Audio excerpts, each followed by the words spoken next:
homesteading to prepping to common horse sense, we are College Hill Farm. Welcome back to College Hill Farm. Well, today, what do you do when it's going to get below 30 degrees? Probably going to be 28 tonight or 27, and you've got tomatoes up in a cold frame. Well, I'll show you the tomatoes here in a minute.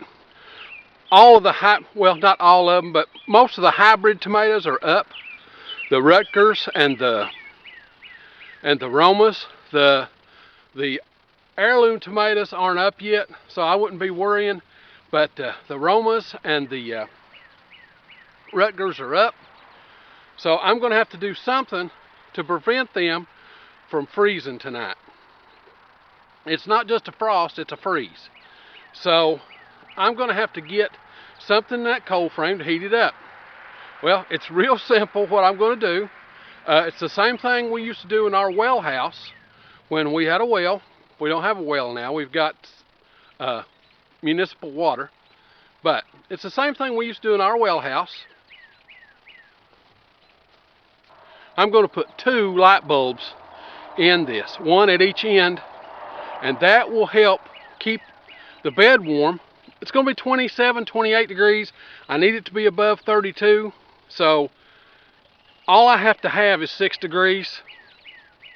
So if I have a 6 degree raise in temperature from these light bulbs, the tomatoes will be fine. Do I know that it's going to work? No, don't know. The glass on top of the cold frame, you can go back and see our cold frame video. I'll put a link right here. The top to the cold frame is insulated glass. But that's probably not going to be enough to protect, because it'll get just as cold in that cold frame as it is outside. There won't be that dew fall and the frost, but it'll still get to a freeze. 32 degrees, I wouldn't worry. The lid would be fine. 30 degrees, I wouldn't worry. The lid would be fine. But at 28 degrees, 27 degrees, these tomatoes are going to take a hit if I don't do something to heat them. So I'm going to go ahead and get the light bulb, the wire run, so that you can see what we do. Here's our cold frame. Now all I'm going to do is I'm going to pull this back enough to get those lights under there. Now, just so you know, let me show you what size the plants are coming up.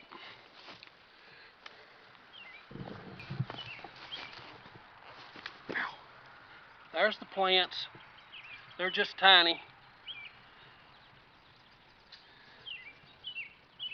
I see some of the heirlooms are starting to come up. It's mainly the Romas and the Rutgers. But I see some of the Brandywines are coming up, and some of the red tomatoes. So the other heirlooms are not. So let's get these lights put in.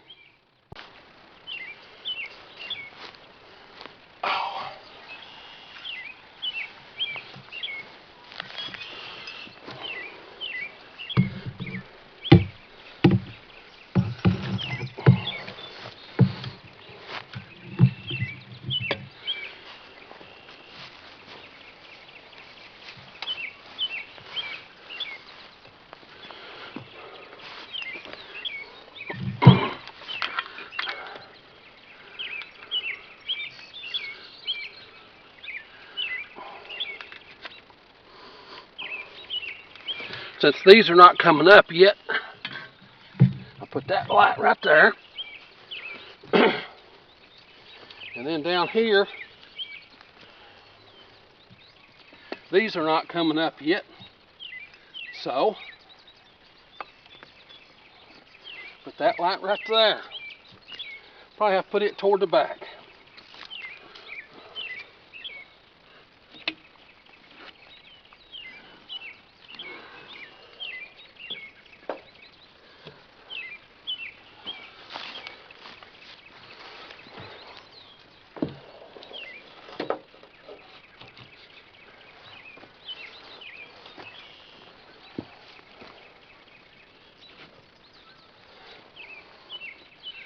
Okay, that's got it covered.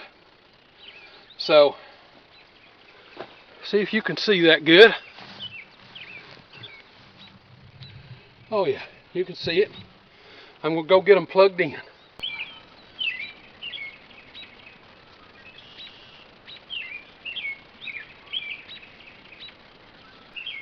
Well, got them hooked up. Those are 100 watt equivalent halogen bulbs. Now, if those had been 100 watt incandescent bulbs, I wouldn't have considered a thing about them not keeping that bed warm. But you can't buy an incandescent bulb anywhere hardly, especially not 100 watt. So what that is two 53 watt halogen lights, 100 watt equivalents. Maybe they're 75 watt equivalents, and I don't know, but it's 53 watts halogen lights. It's what I use in my chicken coop to keep their water from freezing. I use one of them under their galvanized water container, and that keeps their water from freezing even down to 16 degrees, even down to 10 degrees as a matter of fact. So we're going to leave these on tonight. I may come out and cover this whole thing with another layer of plastic. I don't have it out here with me at the time, but hopefully these will be good. Now, if you like this kind of stuff, this homestead and do-it-yourself kind of thing, be certain to come on out to the channel and subscribe. We do this homesteading stuff every week, sometimes 1, sometimes 5 videos. Just depends on what's going on in the homestead.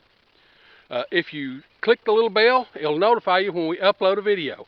We upload every Sunday. And now, it's time for me to get on to the next thing.